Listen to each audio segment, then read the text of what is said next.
Welcome to SM right info YouTube channel. তো আজকের আমি আলোচনা করব ওয়াই স্টুডিও অ্যাপ নিয়ে। তো আপনি যদি একজন নতুন কন্টেন্ট ক্রিয়েটার হয়ে থাকেন এবং আপনি যদি সারাদিনের মধ্যে 50 থেকে 60 বার ওয়াই স্টুডিও অ্যাপটিকে ওপেন করে বারবার চেক করে দেখেন যে কত ভিউ হলো বা নতুন কোনো সাবস্ক্রাইব অ্যাড হলো কি না, তো কখনো না কখনো আপনার মনে হতেই পারে যে আমি যে বারবার চেক করছি পরবর্তীকালে আমার কোনো সমস্যায় পড়তে হবে না তো। কেননা ইউটিউবের পলিসিতে পরিষ্কার বলা রয়েছে নিজের ভিডিও নিজের মোবাইল থেকে বারবার ওয়াচ করলে বা নিজের মোবাইলের ইন্টারনেট অন্য কোনো ডিভাইসের সঙ্গে কানেক্ট করে আপনি যদি বারবার ওয়াচ করতে থাকেন এবং যদি বহুদিন ধরে এই কাজ করতে থাকেন আর যদি একবার ইউটিউবের নজরে পড়ে যায় তাহলে আপনার যদি চ্যানেলে মনিটাইজেশন দেওয়া হয়ে থাকে আপনার মনিটাইজেশনকে রিজেক্ট করা হবে এবং গুগল অ্যাডসেন্স অ্যাকাউন্টকে লাইফ টাইমের জন্য ব্লক করা হবে। আর যদি একবার আপনার নিজের নামের অ্যাডসেন্স অ্যাকাউন্ট ব্লক করা হয় আপনি কখনোই আর নিজের নামে অ্যাডসেন্স অ্যাকাউন্ট তৈরি করতে পারবেন না। আর যদি আপনার চ্যানেলে মনিটাইজেশন না হয়ে থাকে তাহলে আপনি কখনোই আপনার চ্যানেলকে মনিটাইজেশন অন করতে পারবেন না। সো বি কেয়ারফুল, খুব সাবধানে কাজ করতে হবে। তো ফিরে আসি মেন কথায়। সো আজ আমি বলবো ওয়াই স্টুডিও অ্যাপটিকে বারবার ওপেন করলে কোনো প্রবলেম হবে কি না। তো মূলত আমরা ওয়াই স্টুডিও অ্যাপটিকে ওপেন করি ইউটিউব অ্যালগোরিথম চেক করার জন্য। তো আমরা যখন ওয়াই স্টুডিও অ্যাপটিকে ওপেন করি সঙ্গে সঙ্গে ইউটিউবের সমস্ত ডাটা শো করিয়ে দেয়। তাছাড়া আমরা যখন নতুন কোনো একটি ভিডিও আপলোড করি সেই সমস্ত ভিডিওর থাম্বনেল, টাইটেল, ট্যাগ, ডেসক্রিপশন লিখতে হলে অবশ্যই ওয়াই স্টুডিও অ্যাপটিকেই ব্যবহার করতে হয়।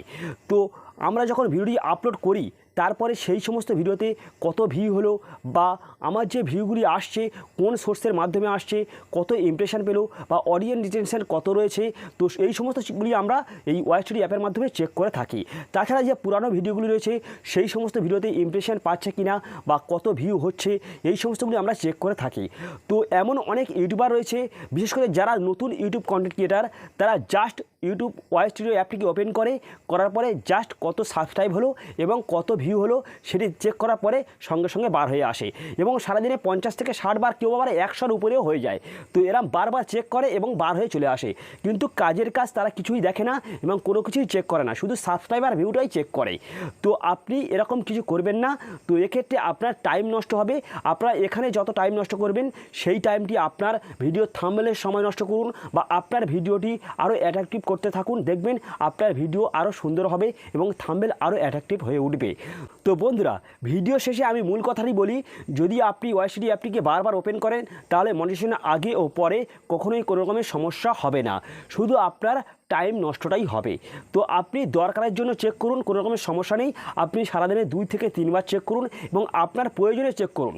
তো আপনি বৃথা শুধু সাবস্ক্রাইবার ভিউ দেখার জন্য বারবার চেক করবেন না। সো ফ্রেন্ডস, এই ছিল আজকের ভিডিওটি ভালো লাগলে অবশ্যই লাইক, কমেন্ট, শেয়ার এবং চ্যানেলে প্রথমবার হয়ে থাকলে অবশ্যই চ্যানেলটিকে সাবস্ক্রাইব করে পাশে থাকবেন। So good bye.